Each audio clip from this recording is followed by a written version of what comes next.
Pauta de Análisis, en la 100.5. 8:08 de la mañana. John Miller, muy buenos días.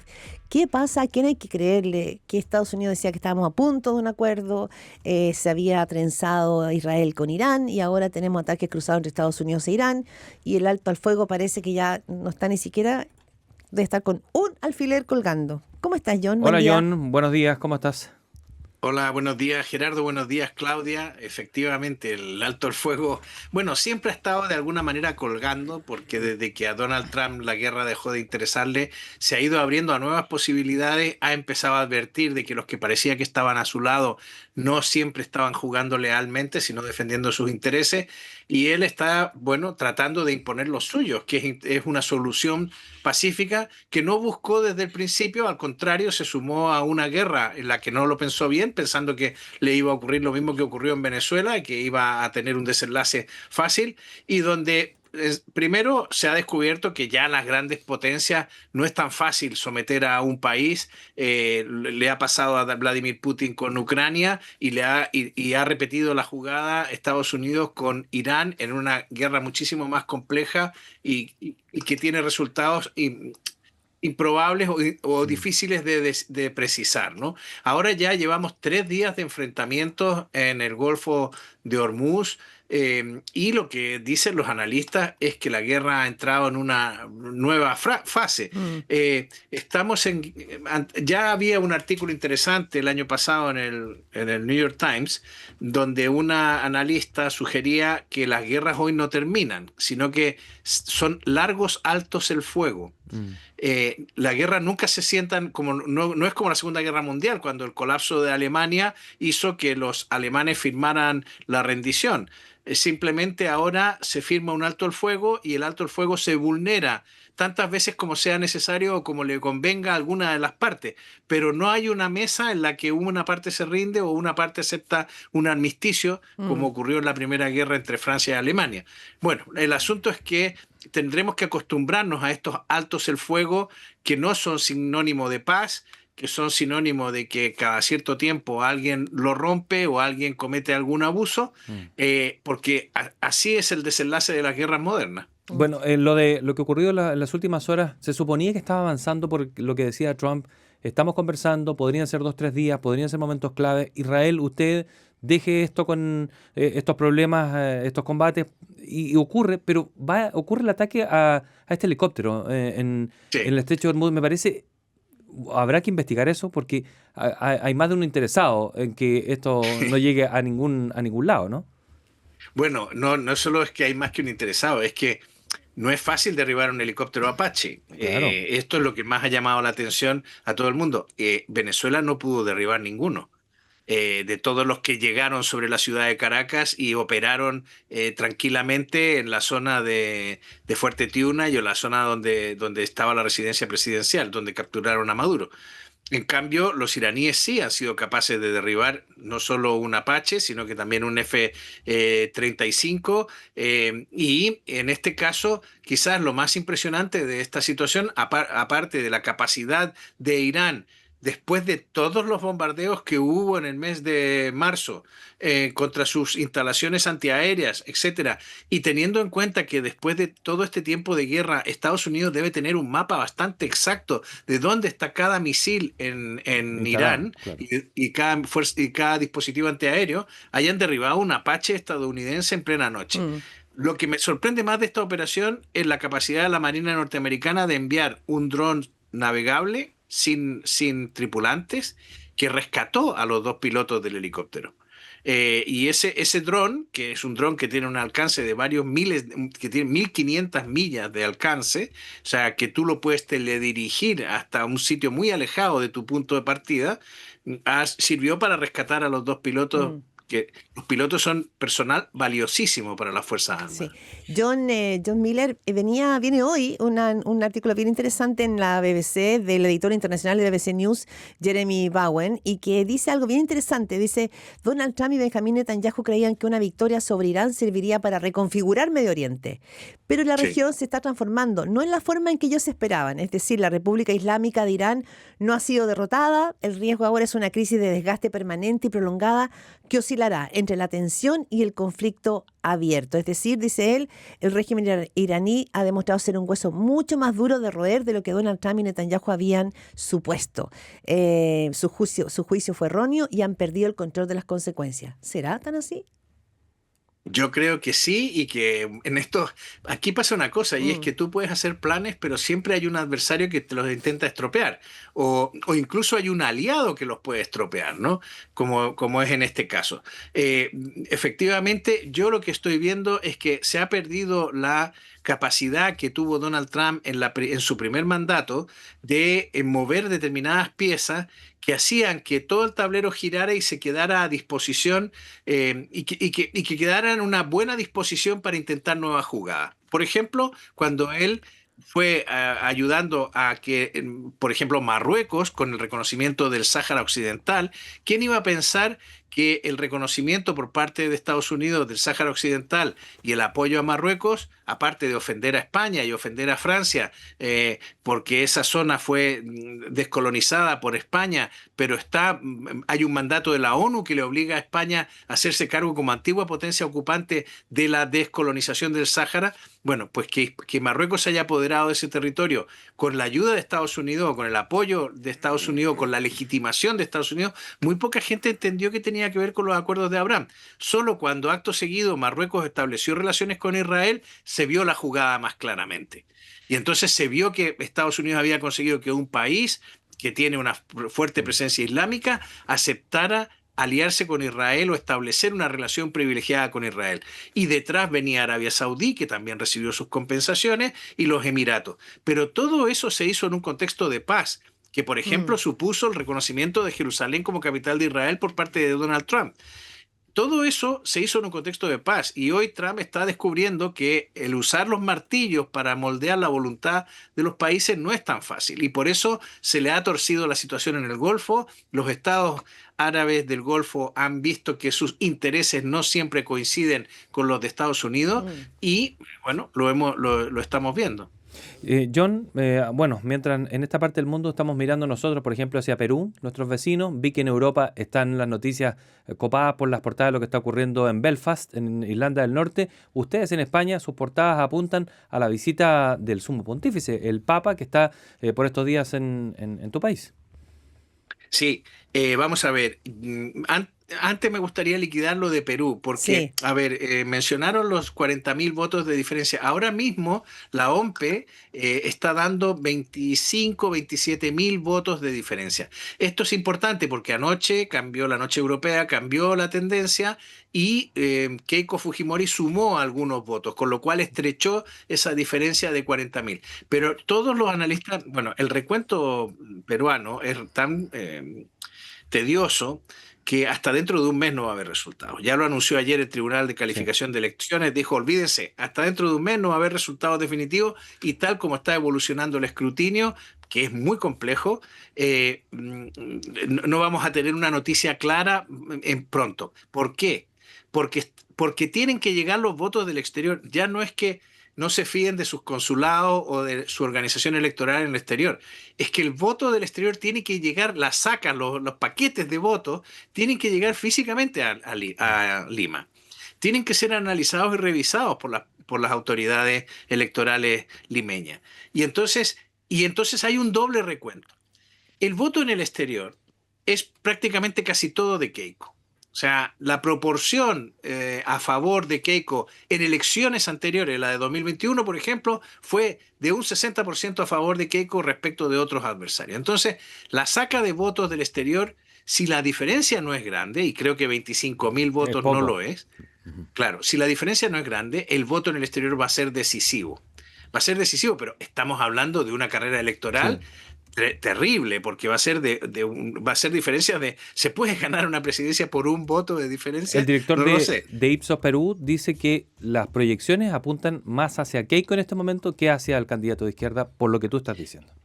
Exactamente, porque dicen que el peso del voto en el exterior puede ser muy grande a favor de ella. Bueno, ya lo veremos. Hemos visto de todo, porque empezaron contando las ciudades, que es lo más fácil. Keiko salió adelante porque tiene fuerte presencia urbana. Luego vino el interior, luego vino el Amazonas, Mm. y todo eso votaban a Sánchez. Ahora estamos viendo que viene el voto en el exterior. Bueno, yo no sé qué tipo de problemas abrirá en Perú, qué tipo de heridas abrirá. Afortunadamente parece que la postura de los dos candidatos es a esperar y aguantar y Sí, a respeto. esperar a que se cuente hasta el último voto y se atiendan Mm. las reclamaciones de todo el mundo. Sí, admirable la paciencia de los candidatos, pero mucho más admirable la paciencia de los ciudadanos, que tienen que esperar Sí. meses para saber quién va a ser su próximo presidente. Sí, Realmente. y después Y, sacarlo a los 2 y meses. con qué legitimidad. Pero bueno, vamos al Lo de Papa. llevar los votos de vuelta por correo, No, yo increíble. creo que, Caja y o sea, caja de vuelta. Bueno, yo insólito. he seguido. Hablemos del Papa. Sí, es que he seguido al Papa, y no solo al Papa, sino que lo que ha hecho España en este encuentro con el Papa, el discurso de Antonio Banderas que tuvo, o sea, todo el despliegue de voces de flamenco que ha habido en torno al Papa, lo conectado que está, todo esto luego, ¿no es cierto?, de esta gran cortina que ha sido su encíclica. Porque como que el Papa se está convirtiendo en un referente mundial, quizás la única voz hoy día que está alzando un discurso distinto del homogéneo debate que hay respecto de inteligencia artificial, crecimiento, incluso crecimiento, igualdad. Está poniendo un eje o foco en muchos puntos el Papa. Bueno, aquí hay varias cosas que han pasado. Primero hablamos de una visita muy larga. O sea, el Papa llegó el sábado y se va a marchar el viernes.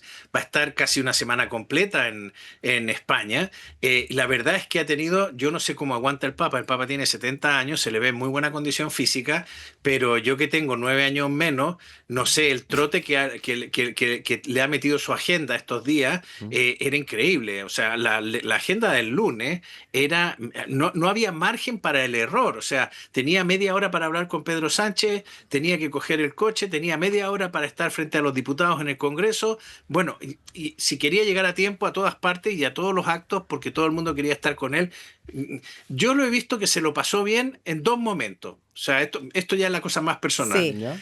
Uno, cuando llegó a la sala de trofeos del Real Madrid en el Estadio Santiago Bernabéu, Ya. le brillaba la Estaba cara al chocho, Papa. ya El estaba- equipo que le gusta, porque- sí lo dijo. Estaba Porque él ya chocho. dijo que él era blanco y Sí. que él se sentía blanco del Real Madrid.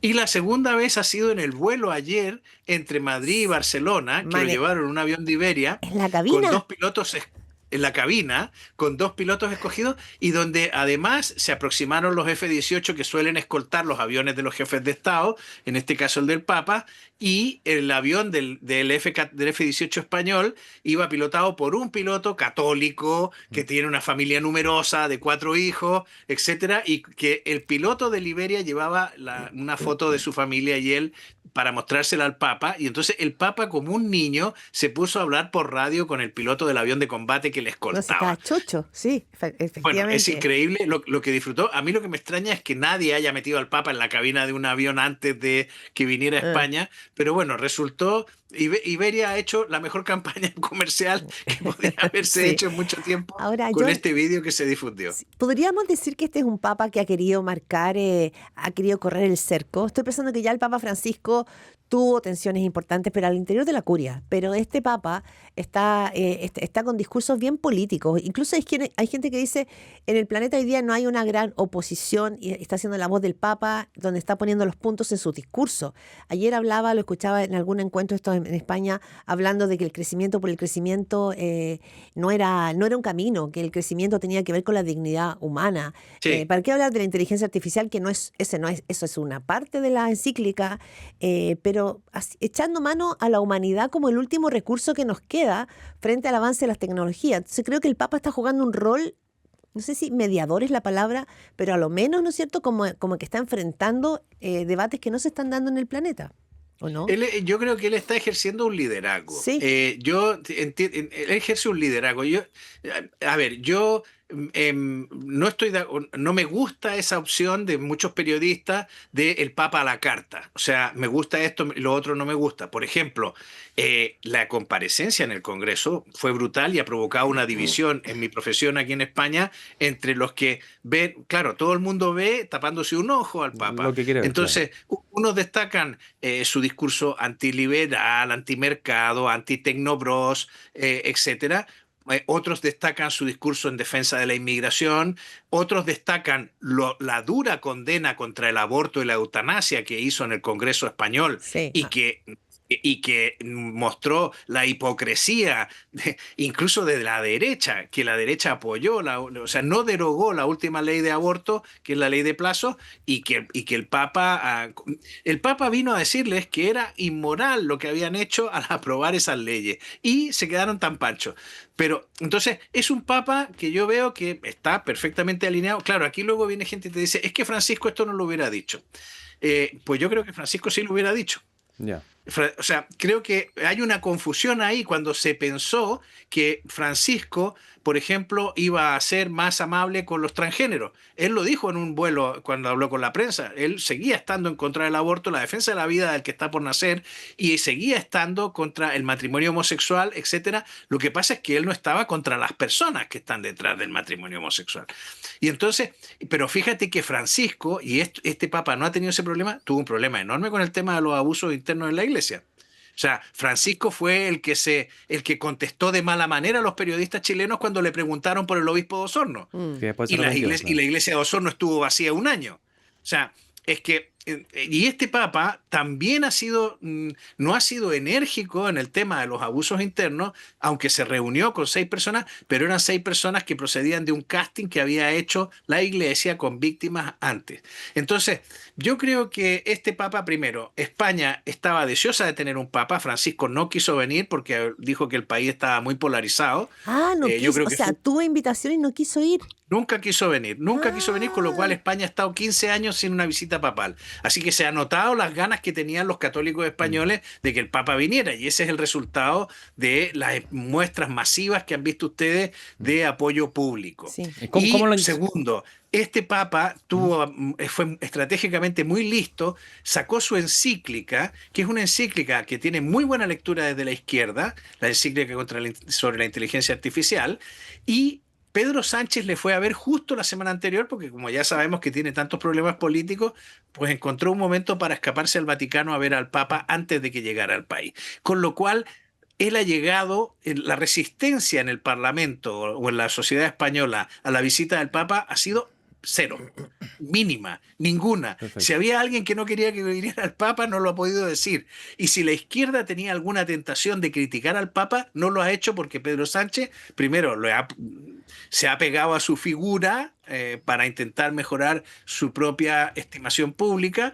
Y por otro lado, bueno, pues el Partido Socialista no está en ninguna condición de levantar ninguna crítica en este momento.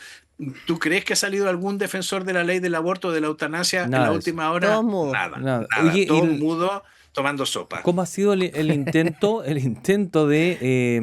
de usar esa imagen? Te iba a preguntar precisamente porque cuando los papas visitan, evidentemente mueven la política interna. Recordemos lo que pasó en Chile Y en el alguien 80. se lo lleva al Palacio de la Moneda y lo saca por el balcón.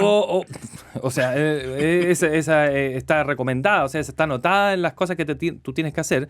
¿Qué ha pasado con eso? Porque he visto mucho fake también vinculado a lo mismo. Es decir, no le dio abrazó a Pedro Sánchez, no le dio la mano a Abascal. Y yo sé que son fake, pero intentan que influencie en una Sí. política interna que está muy quebrada. Sí, efectivamente, bueno, ha habido un intento obvio por parte del gobierno, había un intento, se pensaba que iba a ser más descarado, pero es que el Papa al final ha terminado diciendo las cosas que todos decíamos, si las va a decir, va a hablar contra el aborto, va a hablar contra la eutanasia. Ajá.